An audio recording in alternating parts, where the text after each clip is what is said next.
Jim Gazzale joins us now to go over the latest on Michigan. We'll talk about Fanatics' footprint there, but let's start off with ESPN Bet, Jim. And we've had contributors all week long from Legal Sports Report talking about some of the numbers coming in from ESPN Bet. Simply put, it's showing that some moderate success, but also proving that you can't just throw a logo on a sports book and assume that you're going to cash in. Am I wrong?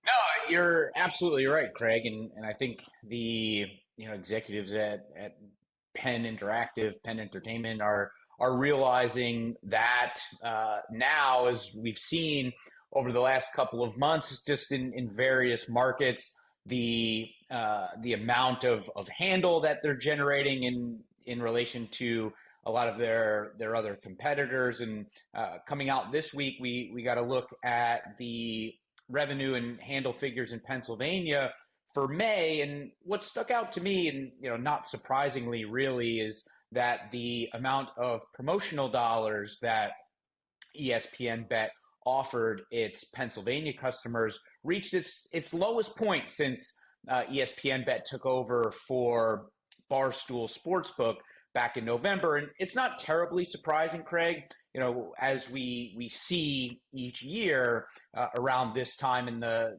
calendar, those promos tend to drop off as, we're out of football season. You've got just the NBA and NHL finals going on.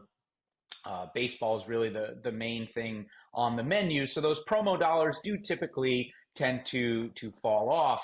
$1 million was the promotional spend for ESPN Bet in Pennsylvania in May. And that's been a consistent downward trend since they launched ESPN Bet in November. February was $2.1 million, March 1.7, April 1.6, and like I said, May, just that $1 million.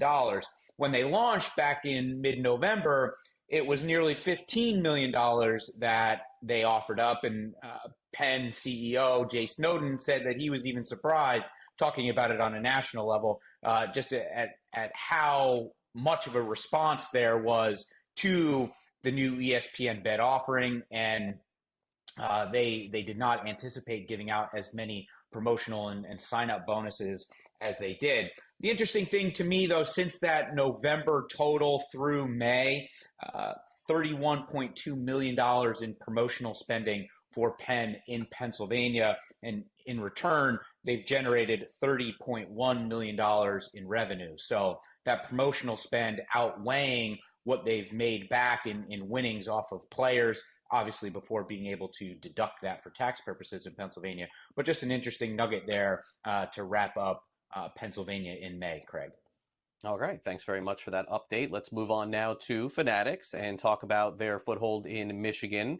Looks like they are doing pretty well. And obviously they used to be PointsBet there, but since being bought out by Fanatics all over the country, they're starting to see some significant increases, which is good news because, again, there's really no football going on right now. So with these, other sports to bet, and especially in a state like Michigan, where the Tigers are middling and the Pistons did not have a good year, this is something that's probably a positive development for them.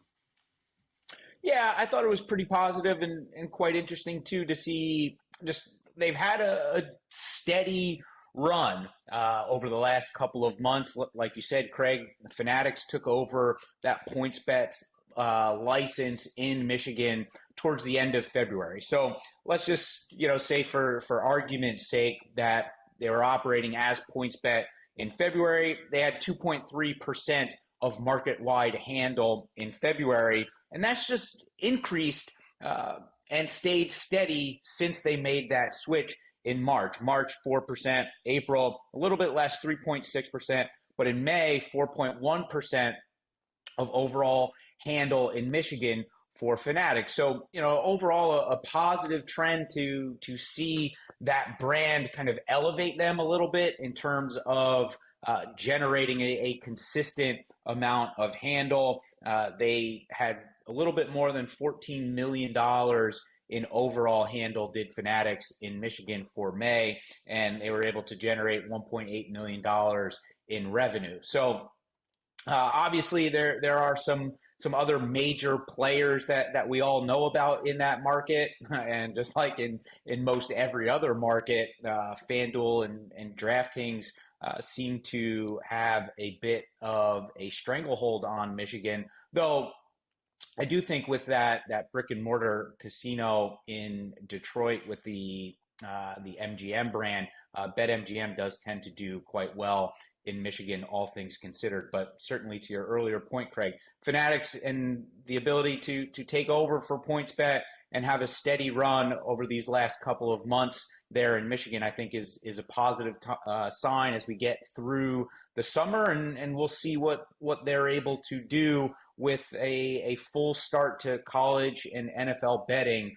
on the horizon for Fanatics. Yeah, and just a couple of months away in terms of college football here, coming up in August. So I believe it's almost exactly 2 months to the date. All right, now let's get to Indiana and talk about the betting shares going around there. BetMGM, Bet365, Caesars, three predominant sports books there, all seeing moderate rises in their handle. What do you attribute that to?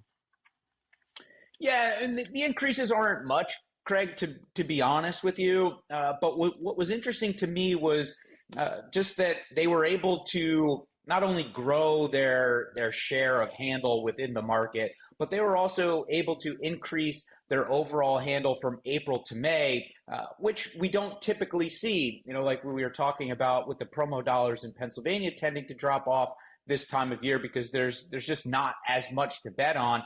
Overall, betting tends to follow the same sort of path. So I was pretty surprised to see that MGM, Bet365, and Caesars not only grew a little bit of market share in handle for May in Indiana, but just from a pure month over month, dollars to dollars, they were able to increase a tad bit there as well, which I thought was a pretty positive sign. And like we talked about with this Indiana market a couple of weeks ago, Craig, I think what we've really been waiting to see Indiana do is return to those 2022 handle levels.